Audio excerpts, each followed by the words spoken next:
ইন্নাল্লাযীনা ইয়াকুলুনা আমওয়ালাল ইয়াতামা যুলমান ইন্নামা ইয়াকুলুনা ফি বুতুনিহিম নারা ওয়া সায়াসলাউনা সাঈরা। সূরা নিসা 4 নম্বর পারার 17 নম্বর পৃষ্ঠার 14 নম্বর লাইনের 10 নম্বর আয়াত। এটা ইবনে কাসিরে আছে।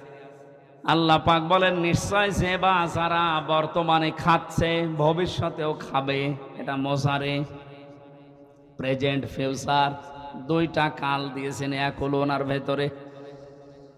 আমওয়ালাল ইয়াতামা যুলমান, এতিমদের মাল সম্পদ জুলুম করে। প্রশ্ন আসতে পারে, এতিমের মাল আমি খাই না, আমি একটা অফিসের এমডি, আমার নিচে যারা আছে এদের বেতন থেকে কিছু কেটে খাই। আপনি একটা অফিসের এমডি যদি হয়ে থাকেন, আপনার নিচে যারা আছে হাদিসের ভাষায় সবগুলো আপনার কাছে এতিম। এই কথা বলে না কেন? কুমিল্লা জেলার ডিসি যিনি আছেন, এসপি যিনি আছেন প্রশাসনিকভাবে, ওনার নিচে এ জেলায় যত থানার ওসি, টিওনো, যত পুলিশ কনস্টেবল আছে সব তার ওই সিআরের কাছে এতিম। এজন্য এতিমের সাথে ভালো ব্যবহার করা, এতিমের সম্পদ যারা আত্মসাৎ করে, কোরআনের ভাষায় এই মানুষগুলো আল্লাহ পাক বলেন এরা জাহান্নামের আগুন দিয়ে পেট ভরে। প্রশ্ন আসতে পারে, কয় আগুন তো আমি খাই না, আমি কাতলা মাছ খেয়েছি, আমি ইলিশ মাছ খেয়েছি। আপনি যদি সত্যিই মানুষের সম্পদ আত্মসাৎকারী হয়ে থাকেন, শরীক ফাঁকি দেওয়া লোক এখানে যদি থাকে, সম্পদ যতই আপনি ভালো খাবার খান না কেন, আল্লাহর ভাষায় ওটা জাহান্নামের জ্বলন্ত আগুন। এ আয়াত পড়ার পরে আমার মনে হচ্ছে বাংলাদেশে এখন 100 জনের প্রায় 95 জন জাহান্নামের আগুন খাচ্ছে। বলেন না, ওই 5 জন বাকি আছে, ওর ভেতরে আমি আছি। হ্যাঁ, তাহলে তো ভালো। বাস্তবতা এইটাই দেখতে পাচ্ছি। প্রাইমারিতে চাকরি নিতে হলেও যোগ্যতা থাকার পরও আপনাকে 10 লক্ষ টাকা দেওয়া লাগছে। যদি ওই সিস্টেম এখন অনেকটা পাল্টিয়েছে পরীক্ষার মাধ্যমে, আলহামদুলিল্লাহ। আগের যে সিস্টেমগুলো ছিল, ওভাবে যোগ্যতা থাকার পরেও যাদের কাছে টাকা পয়সা নেওয়া হয়, এরা তো আপনার কাছে, আপনার এই দপ্তরের কাছে এতিম। এরা এতিম না?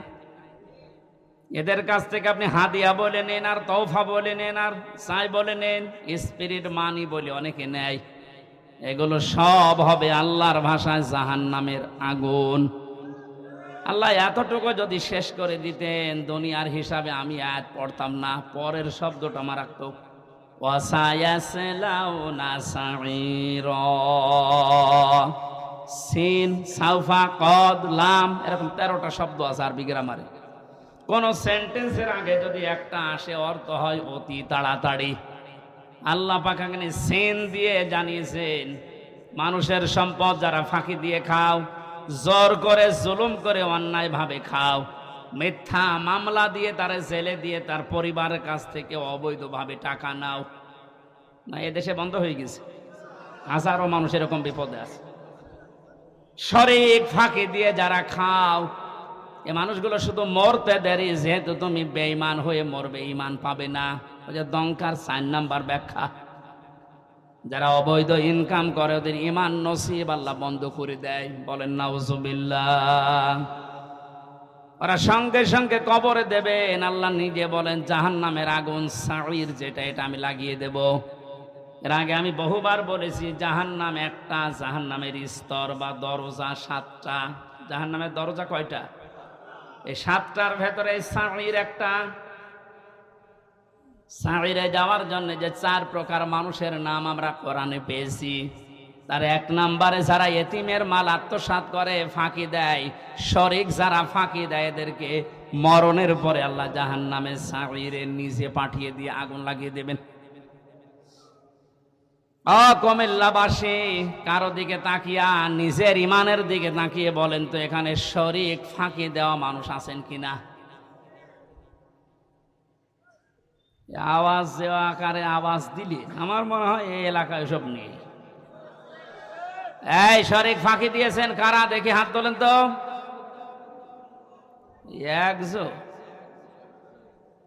আমি তো তামাশা করি নাই ভাই। সত্যি যদি এরকম থাকেন, আপনার ক্ষতি আপনি নিজে করছেন। যাদের জন্য আখের গোছাতে শরীক ফাঁকি দিচ্ছেন, আপনি চোখ বন্ধ করে দেখেন, এ মানুষগুলো একদিনও আপনার লাশকে বাড়িতে রাখতেও রাজি হবে না, বলবেন আজ জিন আসবে। অথচ তাদের আরামে শান্তিতে রাখার জন্য আপনি নিজের ভাইয়ের, নিজের বোনের সম্পদটা ফাঁকি দিয়ে রেখে দিলেন। আরে ভাই, আপনি এখনই যদি চোখ বন্ধ করে যান, আপনি তো বেঈমান হয়ে মারা গেলেন। ওই অবৈধ সম্পদটা আপনার মেয়ে, আপনার ছেলে, আপনার স্ত্রী আরো অবৈধ কাজে ব্যয় করবে, আর ফ্ল্যাক্সি লোড হয়ে, বিকাশ নগদ হয়ে সব আপনার কবরে যাবে। যদি বলেন আমার তো নগদ খোলা নেই, এমনি খুলে যাবে, খোলা লাগবে না। আল্লাহ আমাদেরকে সহজভাবে বুঝ যেন দান করেন, বলেন আমিন। জিলহজ মাস 4 নম্বরে নবীজি বেশি বেশি যেটা করার জন্য আহ্বান জানিয়েছেন, সেটা হচ্ছে এই মাস যারা পাবে, সামর্থ্য যদি থাকে, অবশ্যই যেন তারা হজ করে। আজ হাজারো মানুষ হজ করার সামর্থ্য থাকার পরও হজে যাচ্ছে না। এখানে যারা দায়িত্বে আছেন, এই মন্ত্রণালয়ে যারা আছেন, আমাদের পাশের রাষ্ট্র হিন্দু রাষ্ট্র, হজে যাওয়ার পরে আমি দেখেছিলাম ওখান থেকে হজে যেতে বাংলাদেশের 3 ভাগের 1 ভাগ টাকা লাগে। তারাও তো এত দূর থেকে যায়, হজের খরচ যারা উল্টাপাল্টা করে বাঁচিয়ে সিন্ডিকেট করে এখান থেকে হাসিদেরকে আল্লাহর ঘর পর্যন্ত যেতে বাধা দিচ্ছেন, আপনিও আল্লাহর পথে বাধা দানকারী হিসাবে কিয়ামতে উঠবেন। এর সাথে যারা রিলেটেড আছেন তারা এখান থেকে সতর্ক হন, ওদেরকে সতর্ক করেন। ওরা নিজেরা তো জাহান্নামে যাচ্ছে, আপনার সাপোর্ট নিয়ে আপনাকেও নিয়ে যাচ্ছে। যদি বলেন আমি কি করব, আমার তো কিছু করার নেই, আমি একেবারে নিচে আছি, ঈমান রাখার জন্য যে পদ্ধতিগুলো আছে 3টা, ওটার একটাও তো আপনার থাকা লাগবে। মান রাআ মিনকুম মুনকারান ফালিয়ুগায়্যিরহু বিয়াদিহি। তোমাদের ভেতরে কেউ যদি আল্লাহ বিরোধী, শরীয়ত বিরোধী কোনো কাজ দেখে, সে যেন অবশ্যই তার হাতের দ্বারা বাধা দেয়। হাত মানে এই হাত, হাত মানে এই হাত না, না। ইয়াদুন মানে শুধু এই হাত না, ইয়াদুন মানে ক্ষমতার হাত, আইনের হাত, প্রভাব প্রতিপত্তির হাত, দলীয় হাত। যে যেই জায়গায় আছেন, আল্লাহ বিরোধী, সমাজ বিরোধী, ইসলাম বিরোধী, মানবতা বিরোধী কোন কাজ দেখলে আপনার ঈমান রাখার জন্য হলেও আপনাকে হাতের দ্বারা বাধা দেওয়া লাগবে। এটা যদি কেউ করে, সে ফার্স্ট ক্লাস ঈমানদার। এটা যদি আপনি না পারেন, আপনার হাতে যদি প্যারালাইজড হয়, না সম্ভব না, এ করতে গেলে আপনার বিপদ আরো বাড়বে। তখন আপনি মুখের দ্বারা হলেও প্রতিবাদ করবেন, না এটা অন্যায়, এটা বন্ধ করেন। আর আমরা এটাই করছি। কুমিল্লা শহর থেকে মাত্র 2 কিলোমিটার দূরে ভারতের এরিয়া, ওখান থেকে একজন হজে গেলে ওর যদি 2.5 লাখ টাকায় হয়ে যায়, আমার 7.5 লাখ লাগবে। কোন কারণে? এই সিন্ডিকেট ভাঙা লাগবে। কোটি কোটি টাকার ব্যবসা করছে এখানে যারা দায়িত্বে আছে তারা। এই জন্য আমাদের যেহেতু ওই পর্যায়ে কিছু করার নেই, হাত তো নেই, হাত তো প্যারালাইজড। সুতরাং মুখের দ্বারা প্রতিবাদ করার যতটুকু ভাষা আছে আমরা করলাম।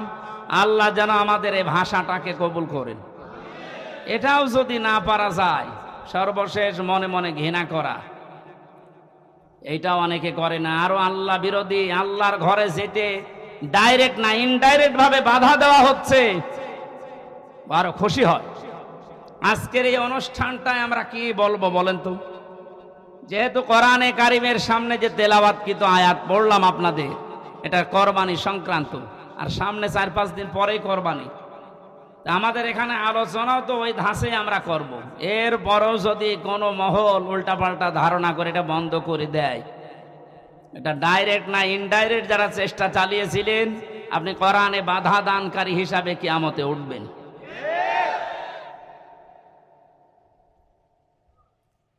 জাহান্নামের স্তর বলেছিলাম কয়টা? বলেন বলেন। এই 7টার ভেতরে একটা ভয়ঙ্কর দরজার নাম আছে। এই দরজা দিয়ে আল্লাহ তাদেরকে প্রবেশ করাবে যারা এই পৃথিবীতে কোরআনে কারিমের অনুষ্ঠানগুলোতে বাধা দেয়। আর এই দেশে এখন দিন দিন এই পজিশন বাড়ছে। মানুষ ওগুলো খুব বেশি না, কয়েকটা। আল্লাহ আমাদেরকে হেদায়েত দান করেন, বলেন আমিন। এই জন্য হজ করার সামর্থ্য যাদের আছে হজ অবশ্যই করে মারা যাবেন। হজ করার সামর্থ্য থাকার পরও যদি কেউ হজ না করে মারা যায়, নবীজি বলেন ও হয় ইহুদি হয়ে মরবে নাই খ্রিস্টান হয়ে মরবে, ওটা আমার দেখার দরকার নেই। জোরে বলেন নাউজুবিল্লাহ।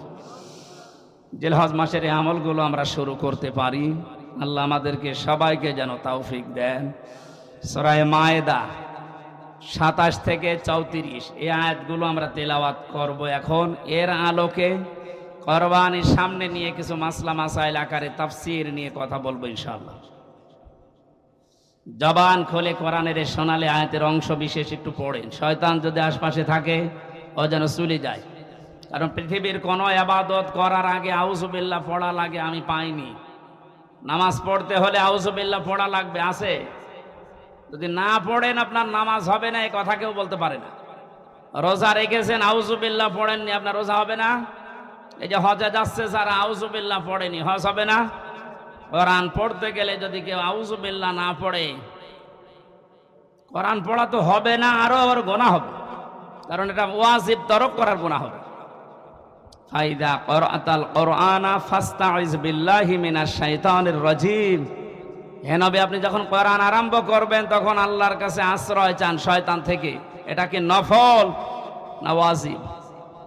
বলেন বলেন, কেন এত গুরুত্ব বলেন তো? নামাজের মতো, রোজার মতো, হজের মতো এত বড় বড় বিধান পালন করতে গেলে আউযুবিল্লাহ পড়া লাগছে না, অথচ কোরআন পড়তে গেলেই পড়া লাগে। এই কারণেই, কারণ অন্যান্য ইবাদতে শয়তান মানুষকে যত না ধোঁকা দেয়, কোরআনের কাছে আসলে তার চাইতে বেশি ধোঁকা দেয়। কারণ শয়তান জানে যদি ওর কাছে আসে, আর এটা যদি জানে আমি শয়তানি করব কোথায়, কারণ শয়তানি করার জায়গা থাকবে না। এই জন্য সবচাইতে বড় বাধা ওর কোরআনের কাছে মানুষ আসতে চাইলেই ও বিভিন্ন অ্যাঙ্গেলে বাধা দেয়। আজকেও বাধা দিচ্ছিল। এই জন্য আশপাশে যদি থাকে শয়তান, সে মানুষ হোক আর জিন হোক, ও যেন চলে যায়। বলেন আউযু বিল্লাহি মিনাশ শাইতানির রাজিম। বিসমিল্লাহির রহমানির রহিম।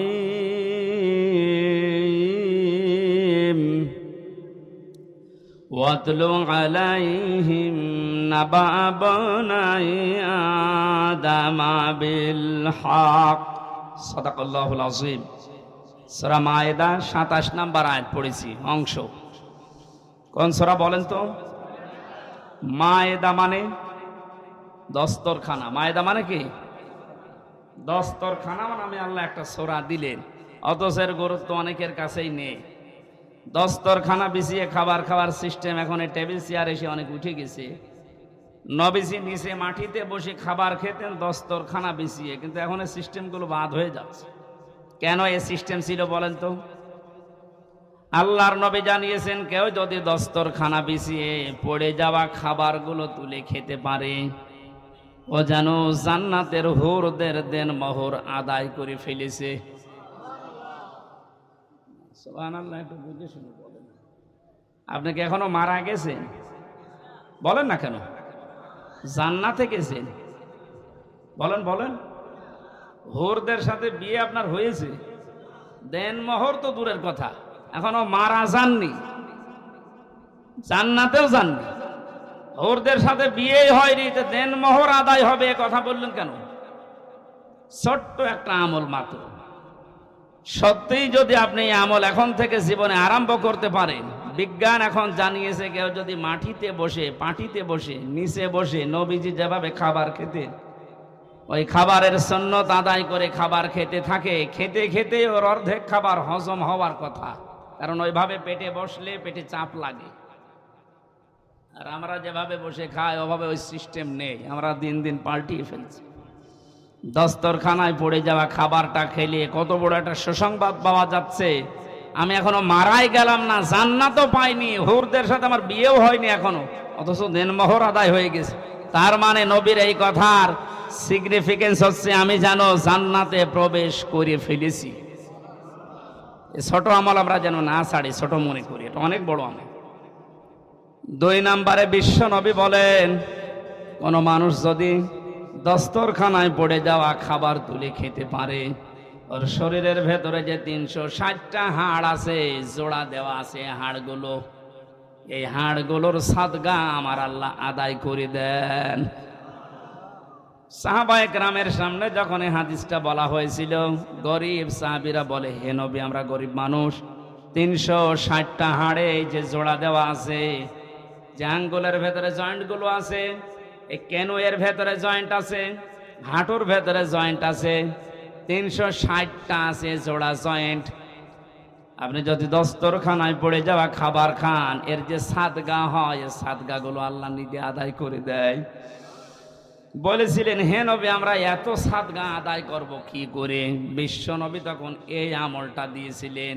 আল্লাহ সাহাবীদের মতো এই আমলটা আমাদেরও করার তৌফিক দিন, আমিন। আর একটা কথা হাদিসে আছে, কেউ যদি মসজিদে কোনো ময়লা পড়ে থাকতে দেখে আর নিজের কাজ মনে করে ওটা তুলে ফেলে দেয়, তাহলে এই হাড়গুলোর জয়েন্টের সাদগা আদায় হয়। আমরা মসজিদের ময়লার দায়িত্ব মনে করি শুধু মসজিদের আর খাদেমের, আর আমরা সব আল্লাহর ওলি।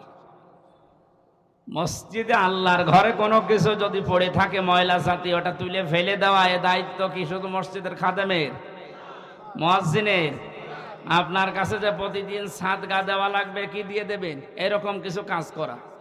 এমনকি রাস্তায় কোনো কষ্টদায়ক বস্তু যদি পড়ে থাকে, ওইটা যদি কেউ তুলে ফেলে দেয়, সে যেন তার ঈমান আছে এটার প্রমাণ দেয়। আমি শুধু সুবহানাল্লাহ বলার জন্য বলছি না, এখানে খেয়াল করে, রাস্তায় কোনো কষ্টদায়ক কাটা হোক, একটা ইট হোক, ময়লা হোক পড়ে আছে, জনগণের কষ্ট হয়, এটা তুলে ফেলে দিলে নবীজি বলেন তোর ভেতরে ঈমান আছে, এটার প্রমাণ হচ্ছে যে ঈমান আছে। যে মুসলমানের ঈমানের 77টা শাখা, তার সর্বনিম্ন শাখা রাস্তার কষ্টদায়ক বস্তু তুলে ফেলে দেওয়া। সেই মুসলমান কোন মানুষকে দুনিয়ায় কষ্ট দিতে পারে, এটা কি বিশ্বাস করার মতো? সুতরাং অন্যান্য জাতির উপরে যে উল্টাপাল্টা কাজগুলো হয় মাঝে মাঝে দেখি এই দেশে, এগুলো কোনো মুসলমানের কাজ না, কাজ ওদেরই আমাদের উপর চাপিয়ে দেয়। কোন মুসলমান যদি এ কাজ করেও বুঝবেন ও মুসলমানের ভেতরে ঈমান নেই। বলেন তো, রাস্তার কষ্টদায়ক বস্তু তুলে ফেলা যেখানে ঈমানের একেবারে সর্বনিম্ন স্তর, সেই মুসলমান কোনদিন সন্ত্রাসী হতে, বলেন বলেন, জঙ্গি? আপনি কাঁটা পেলে, রাস্তায় ইট পেলে আরো তুলে ফেলে দেবেন যেন মানুষের কষ্ট না হয়। আর বাংলাদেশের মানুষের ঘরের আবর্জনা, নিজের উঠানের ময়লা সব এনে রাস্তায় জমা করে, ও কোন ঈমানের পরিচয় দেব? আমাদের কুমিল্লা জেলা একটু পরিষ্কার আছে, এই জন্য টের পাচ্ছেন না। এগুলো যারা করছেন আপনার ঈমানই নেই, এটা ঈমানের সর্বনিম্ন একটা স্তর। এইটাও যদি আপনি না করতে পারেন, আরো রাস্তায় সব ময়লা মাটি এনে জমা করে, আপনি নবীর হাদিস অনুযায়ী বিশ্বাস করেন আপনার ঈমান নেই। আপনার কি নেই? আপনি বলেন না আমি তো কালেমা পড়ি। আরে ভাই, কালেমার তো সর্বনিম্ন স্তর এইটা, আপনার এইটাই নেই তো প্রথমটা থাকলো কি করে? এখনো তো 77টা আছে। আল্লাহ আমাদের সহজভাবে বোঝার তৌফিক দাও, বলেন আমিন। সূরা মায়েদা 120টা আয়াত আছে, 16টা রুকু আছে। 4 নাম্বার রুকুর 27 নাম্বার আয়াতের অংশ পড়েছি, মাত্র একটা আয়াতের 4 ভাগের 1 ভাগ। আপনি একটু খেয়াল করে শোনেন, কত কথা আল্লাহ এর ভেতরে লুকিয়ে রেখেছেন। হযরত আদম আলাইহিস সালামের 2 সন্তানের ব্যাপারে আল্লাহ আমাদেরকে শোনাতে বললেন। কুরবানি সংক্রান্ত বিষয় এখানে আছে। এই পৃথিবীতে প্রথম মানুষ হত্যা করেছিল এই কাবিল, হাবিলকে। এই জন্য দুনিয়ায় যত হত্যা হবে অবৈধভাবে, এই লোকটার আমল নামায় মানুষ হত্যার একটা গোনা যেতেই থাকবে কিয়ামত পর্যন্ত। এই জন্য দুনিয়াতে এমন কোন কাজের আঞ্জাম তৈরি করা ঠিক না যে আপনি মারা যাওয়ার পরও এটা জারি থাকে, এরকম কাজ এদেশে নেই। জেনে শুনে বুঝে শুনে এরকম কোন কাজে হাত দেবেন না যে আপনি নেই, অথচ এটা বিকাশ হয়ে আপনার কবরে যাচ্ছে। আল্লাহ রাব্বুল আলামিন সতর্ক করছেন, অতলো, হে নবী আপনি তেলাওয়াত করেন, আলাইহিম নাবাবনাই আদামা বিল হক। এই যে কুমিল্লার দেবীর দ্বার, এই যে উম্মত গুলো বসে আছে, এদের সামনে আপনি তেলাওয়াত করেন আদম নবীর 2 সন্তানের কাহিনী, যথাযথভাবে সঠিকভাবে এদেরকে আপনি ইতিহাস শোনান। প্রশ্ন আসতে পারে, হাজার হাজার বছর আগে পৃথিবীর প্রথম মানব হযরত আদম আলাইহিস সালাম, তার 2 সন্তানের কাহিনী শুনে আমরা করব কি না? তারা যে একটা বিষয়কে নিজেদের পক্ষে আনার জন্য আল্লাহর যে পদ্ধতি কোরবানি দেওয়া, আমি ইতিহাস বলার জন্য এখানে বসি নাই, তাফসীর থেকে কয়েকটা কথা আনার জন্য, শিক্ষা দেওয়ার জন্য বলছি। হযরতে আদম নবীর সন্তান জোড়া জোড়া তৈরি হতো ওই সময়। আগের পক্ষের পরের পক্ষের এভাবে মিল করে তিনি বিয়ে দিতেন, যেহেতু মানুষ ওই সময় কম ছিল, ওই সময় শরীয়তে ওটা জায়েজ ছিল। বিবাহ দেওয়ার জন্যে তাসলিমা আর আকলিমা, মেয়েটা সুন্দর ছিল, এই জন্য আগের পক্ষের এই কাবিল বলে না, আমি এটা মানি না, আমার পক্ষে যে আসবে এটা সুন্দরী হয়নি, এই জন্য আমি ওকে বিয়ে করব না, আমি ওইটা চাই। মেয়েদের প্রতি ভালোবাসা, তাদের সৌন্দর্যের প্রতি, তাদের চেহারার প্রতি আকর্ষণ, এটা আমার আল্লাহ দুনিয়া তৈরি হওয়ার পর থেকে করে দিয়েছে। যুজ্জিনা লিন-নাসি হুব্বুশ শাহাওয়াতি মিনান নিসা, মানুষকে আমি শোষণ করে দিয়েছি, আকর্ষণীয় করে দিয়েছি 9টা জিনিসকে তাদের সামনে।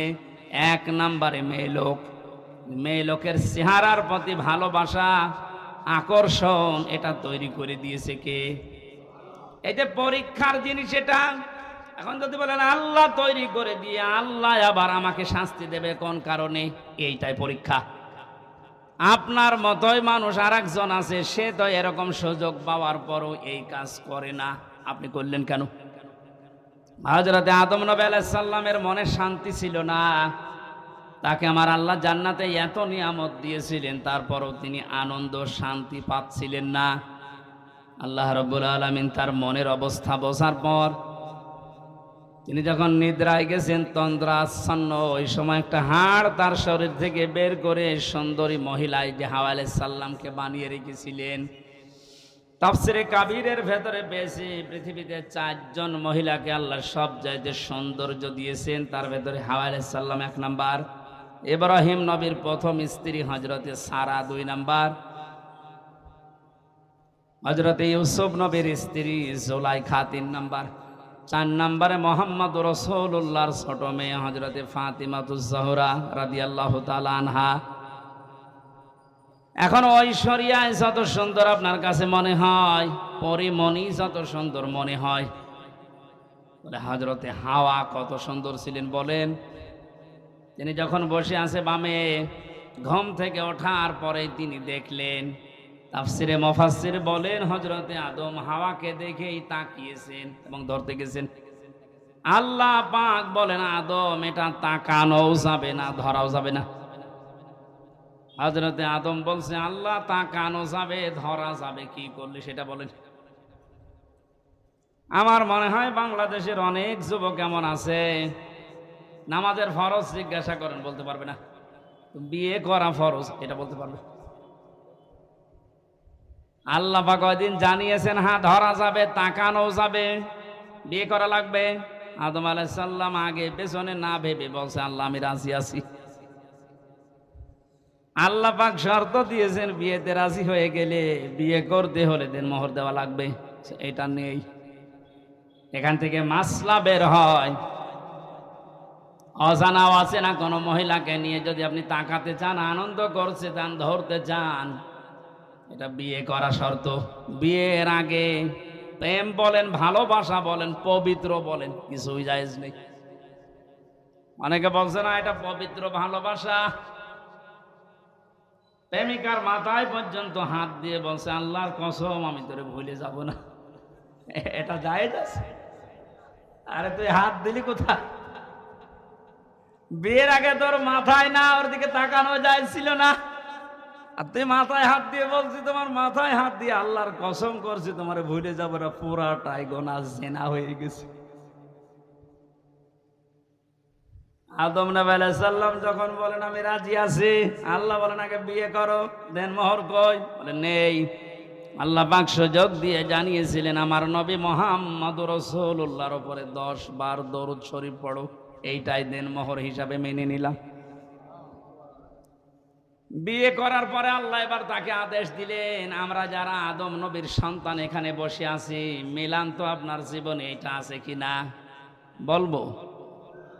অকুলনা ইয়া আদম উসকুন আনতা ওয়া যাওজুকাল জান্নাতা ওয়া কুলা মিনহা রাগাদান হাইসু শি'তুমা ওয়ালা তাকরাবা হাদিহিশ শাজারাতা ফাতাকুনা মিনাজ জালিমিন।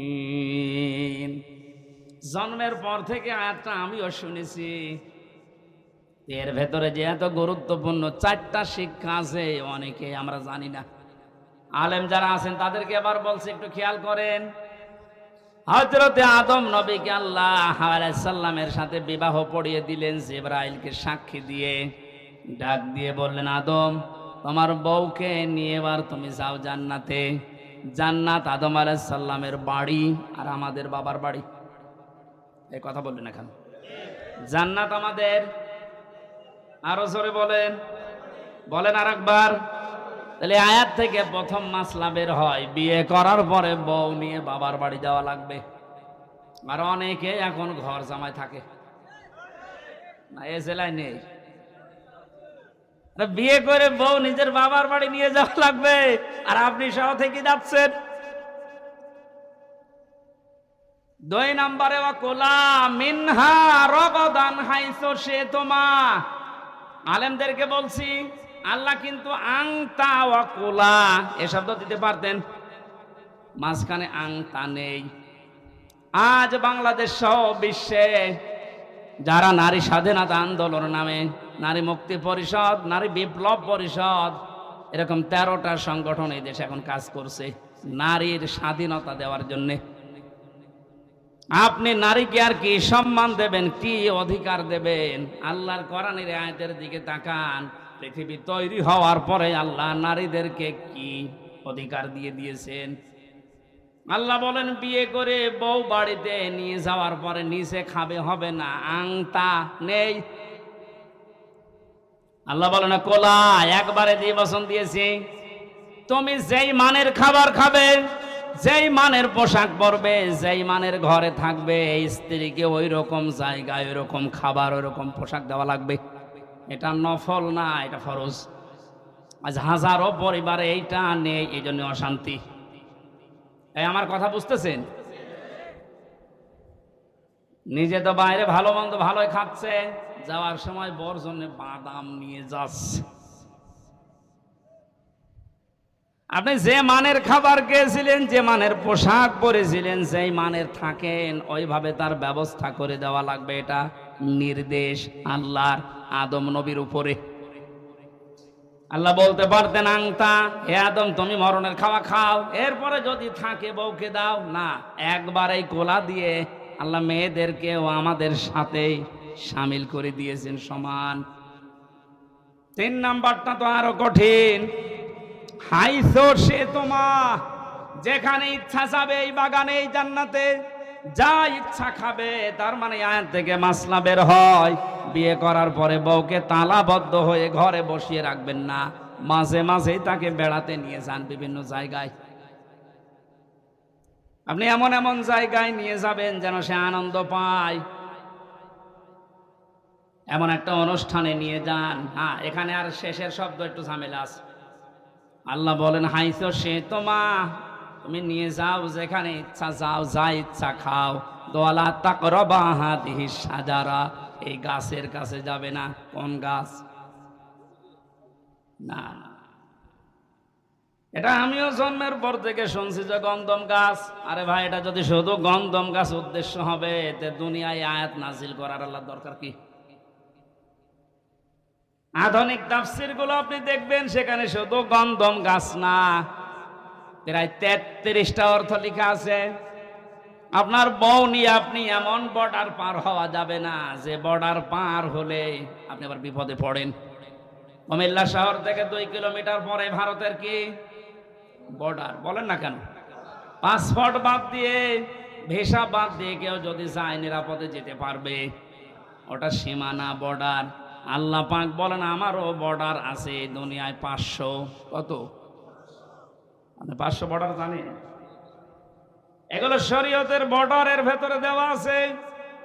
দুনিয়াতে বিবাহ করার পরে বউ নিয়ে আসবা, খাবা, চলাফেরা করবা, অনুষ্ঠানে যাবা, কোনো বাধা নেই। কিন্তু সাবধান, আল্লাহর বর্ডার যেন পার না হয়। এমন অনুষ্ঠানে যাওয়া যাবে না যেখানে গেলে নিজেরও পর্দা থাকে না, বউরও পর্দা থাকে না। এরকম অনুষ্ঠান দেশে নেই? শিশু মেলায় যাচ্ছে বউ নিয়ে, শিশু নেই, শুধু শিশুর খালার আর মামারা। ওখানে গেলে আপনার আরো অ্যাক্সিডেন্ট হবে। সুতরাং যদি জানেন যে এখানে গেলে নিজেরও আল্লাহর বিধান মানা যায় না, বউ মানতে পারবে না, ওইরকম অনুষ্ঠানে যাওয়া যাবে না। ওইরকম বিবাহ অনুষ্ঠানে যাওয়া যাবে না যেখানে গেলে নিজে আল্লাহর বর্ডার পার হয়ে যাওয়া লাগে, স্ত্রীও পার হতে বাধ্য হয়। এখন যদি বলেন না গেলে আবার আত্মীয়তা থাকে না, আল্লাহর বিধান বাদ দিয়ে যদি আত্মীয়তা নষ্ট হয়ে যায়, যাক, ওইরকম আত্মীয় দরকার নেই। যে আত্মীয়র কারণে জাহান্নামের আগুনে যাওয়া লাগবে, ওইরকম আত্মীয় থাকার চাইতে না থাকাই ভালো। লা তাআতা লিমাখলুকিন ইল্লা বিমাসিয়াতিল খালিক। আল্লাহর নাফরমানি হয় এরকম কোন কাজ দুনিয়ায় কারো অনুসরণ করা, আনুগত্য করা জায়েজ? বলেন বলেন। আল্লাহ ছোট কথাটা আমাদেরকে বড় পরিসরে বোঝার তৌফিক দিন। সুতরাং বউকে নিয়ে এমন কোন অনুষ্ঠানে, এমন কোন জায়গায় যেতে পারবেন না যেখানে গেলে আল্লাহর বিধান আর মানা যায় না। যদি কেউ যায়, ফাতাকুনা মিনাজ জালিমিন, সে জালেম হয়ে যাবে।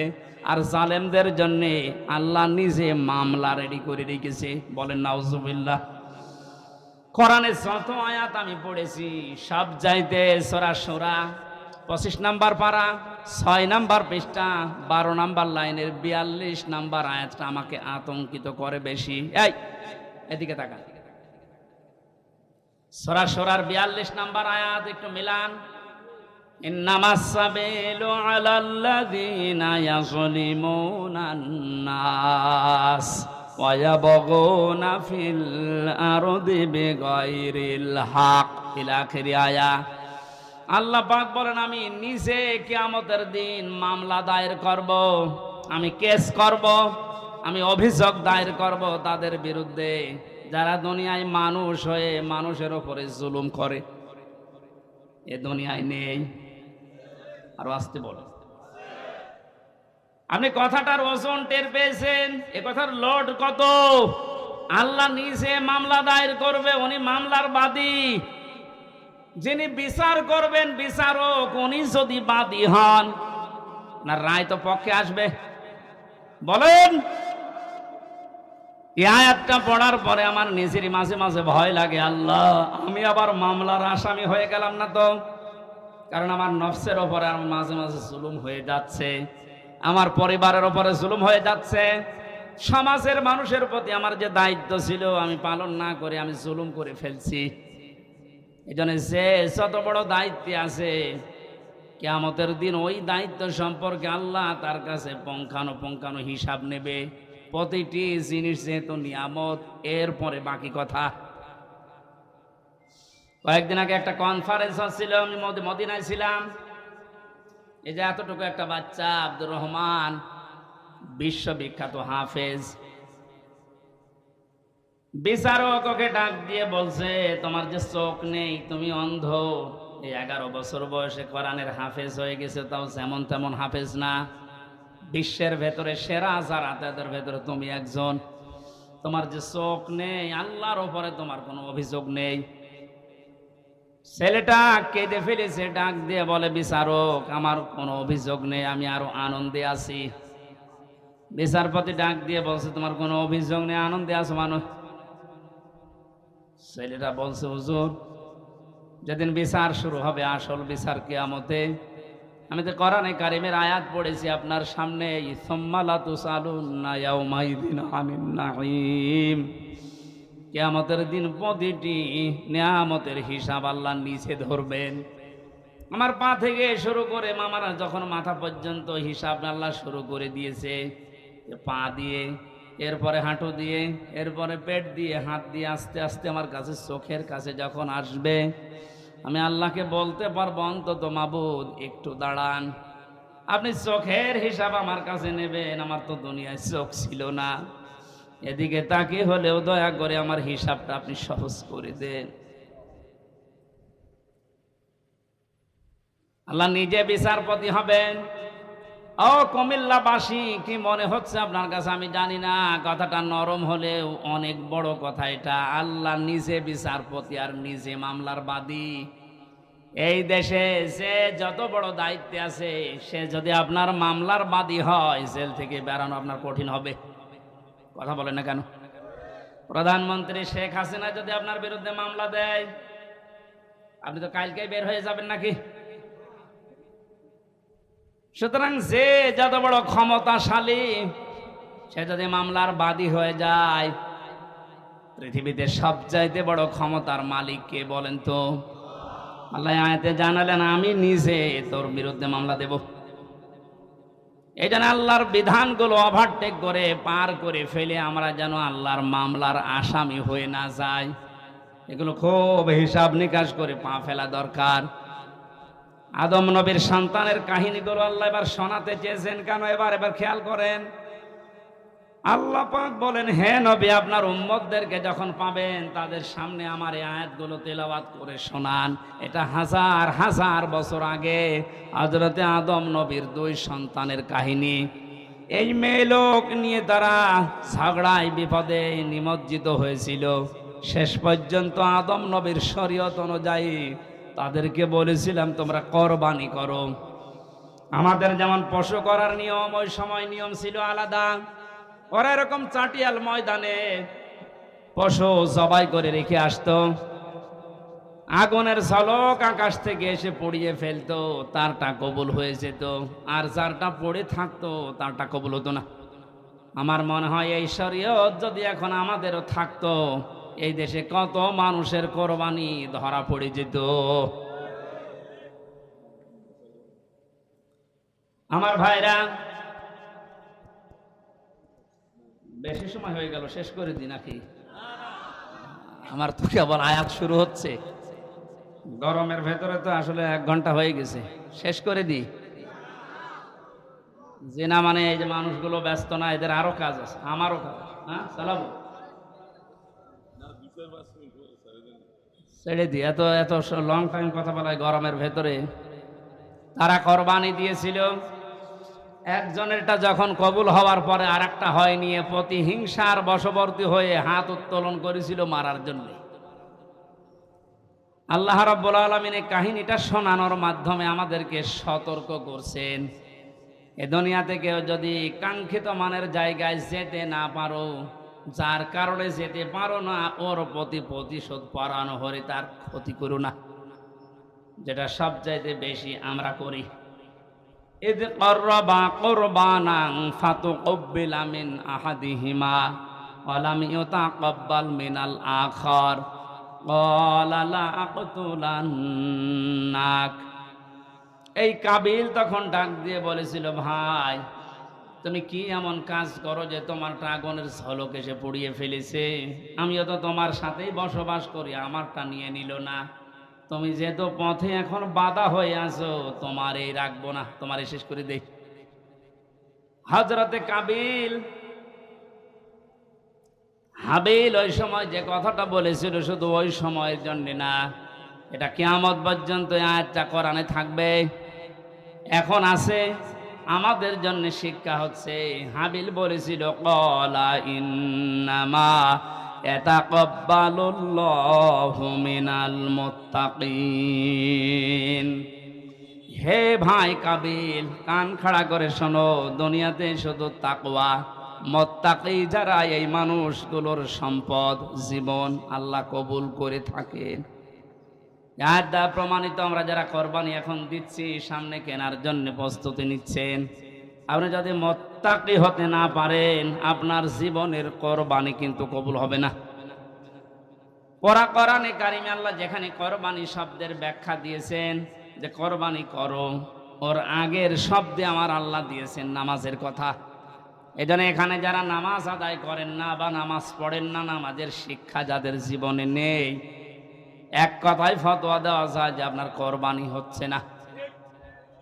ফাসাল্লি লি রাব্বিকা ওয়ানহার, আগে কোরবানি করো এরপর নামাজ পড়ো। বলেন বলেন। এই জন্য নামাজ যারা পড়ে না তাদের সাথে ভাগ দিলেও আপনারটা হবে না। এটা একটু কড়া হয়ে গেল। আরে ভাই, এই যে পুরাটা মিলে হাত, এতটুকু যদি না থাকে বাকিটুকু দিয়ে কিছু করা যাবে? যদি বলেন একটু চুলকিয়ে দেন তো কোনো জায়গায়, এতটুকু দিয়ে চুলকাতে পারবেন? আল্লাহ ফাসাল্লি আগে দিয়েছেন যে নামাজ আদায় করো আগে। আরে নামাজের শিক্ষার ভেতরে যে 27টা আছে, তার ভেতরে একটা শিক্ষা হচ্ছে ওয়ানহার, কোরবানি করো। কোরবানি এটা শুধু পশুর ভেতরে সীমাবদ্ধ না, ইসলাম মানতে গিয়েও আপনাকে কোরবানি করা লাগবে। আপনার সম্পদ, আপনার জীবন, আপনার সময়, আপনার লেখনী, আপনার বক্তব্য সব যেন আল্লাহর জন্য, ইসলামের জন্য আপনি কোরবানির জন্য প্রস্তুতি নিতে পারেন। এই শিক্ষা 1 বছর পর পরে আমাদের দিতে আসে। পশু কোরবানি করার আগেই নিজের ভেতরের পশুত্বকে যদি আমরা কোরবানি করতে না পারি, কিয়ামত পর্যন্ত হায়াত পেয়েও আপনার কোরবানি আপনি ওই কাবিলের মতো কবুল করাতে পারবেন না। এই জন্য যারা সবাই করার জন্য প্রস্তুতি নিচ্ছেন, কোরবানি পশুর গলায় ছুরি দেওয়ার সঙ্গে সঙ্গে এই নিয়ত করবেন, আল্লাহ আমার ভেতরের যে পশু আছে অহংকার, হিংসা, দাম্ভিক্য, এটাও আমি আজকে জবাই করে দিলাম। এইরকম কোরবানি দেওয়া মানুষ বাংলাদেশে ভরি ভরি। আল্লাহ, যারা আমরা কোরবানি দিচ্ছি, এভাবে কোরবানি দেওয়ার তৌফিক আমাদেরকে তুমি দান করো, যেন কাবিলের মতো হয় না, হাবিলের মতো কবুল হয়ে যায়। বলেন আমিন। সম্মানিত ভাইরা, আমি দাম্পত্য জীবন নিয়ে কয়েকটা বই লিখেছিলাম, 6টা। তার ভেতরে 2টা বই নিয়ে এসেছি। পারিবারিক জীবনে যাদের অশান্তি, এটা থেকে উত্তরণের উপায় 19টা লিখেছি। আমার কাছে বইটা আছে, আপনারা নিয়ে বাড়িতে মেয়েকে, বউকে, মাকে, ফুফুকে, মেয়েদেরকে পড়াবেন। পরকীয়া, প্রেম সংক্রান্ত বিষয়গুলো কোরআন এবং হাদিস থেকে সূক্ষ্ম সূক্ষ্মভাবে বের করে আমরা লিখেছিলাম। আল্লাহ আমাদেরকে বাস্তবে এটা আমল করার তৌফিক দিন। প্রচণ্ড গরম আর সবাই ব্যস্ত আমরা, এজন্য অনেক রাত হয়ে গেছে, শেষ করে দিচ্ছি।